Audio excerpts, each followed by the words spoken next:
was the dream. The settings. The face changed.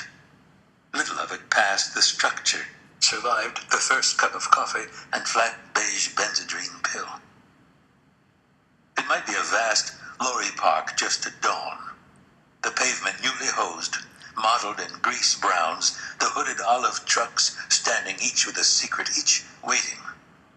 But he knows that inside one of these, and at last, sifting among them, finds it, the identifying code beyond voicing, climbs up into the back under the canvas, waits in the dust and brown light until, through the cloudy oblong of the cab window, a face he knows begins to turn, but the underlying structure is the turning face, the meeting of eyes. Stalking Reichsieger von Tanat's Alpdrucken, that most elusive of Nazi hounds, champion Weimaraner for 1941, bearing stud book number 416832 tattooed inside his ear. Along through a Londonized Germany, his liver-gray shape receding, loping at twilit canal sides strewn with debris of war, rocket blasts each time missing them, their chase preserved, a plate etched in fire bursts, the map of a sacrificial city, of a cortex, human and canine. The dog's ear leather mildly a-swing, top of his skull brightly reflecting the winter clouds, into a shelter lying steel-clad miles below the city.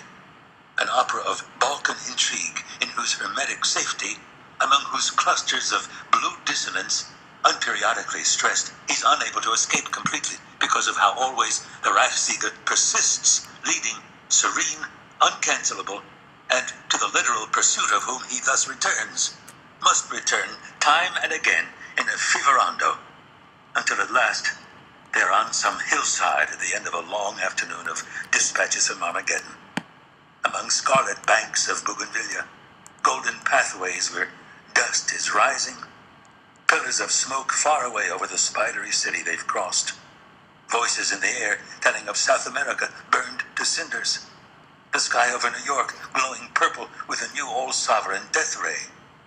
And here at last is where the gray dog can turn, and the amber eyes gaze into Ned Pointsman's own.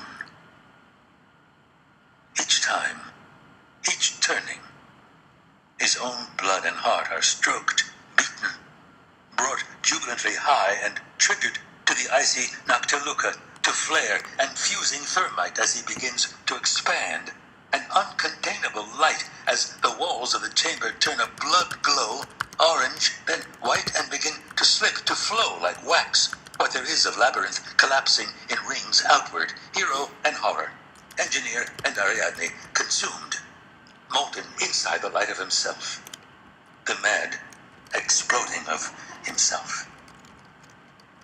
Years ago, dreams he hardly remembers.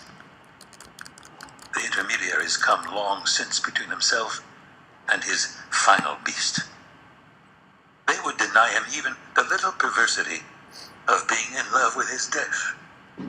But now, with Slothrop in it, sudden angel, thermodynamic surprise, whatever he is, will it change now? Might Pointsman get to have a go at the Minotaur after all? Slothrop ought to be on the Riviera by now. Warm, fed, well fucked. But out in this late English winter, the dogs, thrown over, are still ranging the back streets and mews, sniffing the dustbins, skidding on carpets of snow, fighting, fleeing, shivering in their wet pools of Prussian blue, seeking to avoid what cannot be smelled or seen, what announces itself with the roar of a predator so absolute. They sink to the snow, whining, and roll over to give it their soft and open bellies. Has Pointsman renounced them in favor of one untried human subject? Don't think he hasn't doubts as to the validity of this scheme, at least. Let Vicar de la Nuit worry about its rightness. He's the staff chaplain, but what about the dogs? Pointsman knows them. He's deftly picked the locks of their awareness. They have no secrets. He can drive them mad, and with bromides in adequate doses, he can bring them back. But Slothrop. So, The Pavlovian dithers about his office, feeling restless and old. He should sleep, but he can't. It has to be more than the simple conditioning of a child once upon a time. How can he have been a doctor this long and not developed reflexes for certain conditions? He knows better. He knows it is more. Spectro is dead, and Slothrop, sentiment d'emprise, old man, softly now, was with his Darlene. Only a few blocks from St. Veronica's 2 days before. When one event happens after another with this awful regularity, of course, you don't automatically assume that it's cause and effect. But you do look for some mechanism to make sense of it. You probe, you design a modest experiment. He owes Spectro that much. Even if the American's not legally a murderer, he is sick. The etiology ought to be traced, the treatment found. There is, to this enterprise, Pointsman knows, a danger of seduction because of the symmetry. He's been led before, down the garden path by symmetry. In certain test results, in assuming that a mechanism must imply its mirror image. Irradiation, for example, and reciprocal induction. And who'd ever said that either had to exist?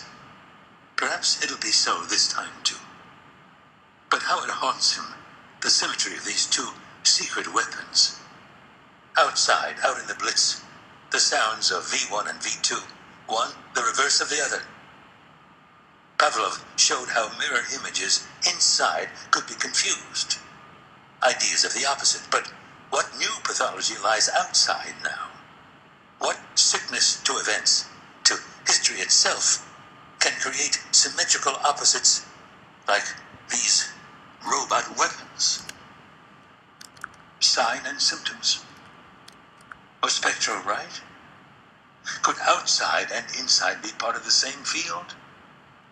If only in fairness, Pointsman ought to be seeking the answer at the interface, oughtn't he? On the cortex of Lieutenant Slothrop. The man will suffer, perhaps in some clinical way be destroyed, but how many others tonight are suffering in his name? For pity's sake, every day in Whitehall they're weighing and taking risks that make his in this seem almost trivial. Almost. There's something here too transparent and swift to get a hold on. Size section might speak of ectoplasms, but he knows that the time has never been better and that the exact experimental subject is in his hands. He must seize now or be doomed to the same stone always whose termination he knows. But he must remain open, even to the possibility that the side people are right. We may all be right, he puts in his journal tonight. So may be all we have speculated, and more. Whatever we may find, there can be no doubt that he is physiologically, historically, a monster.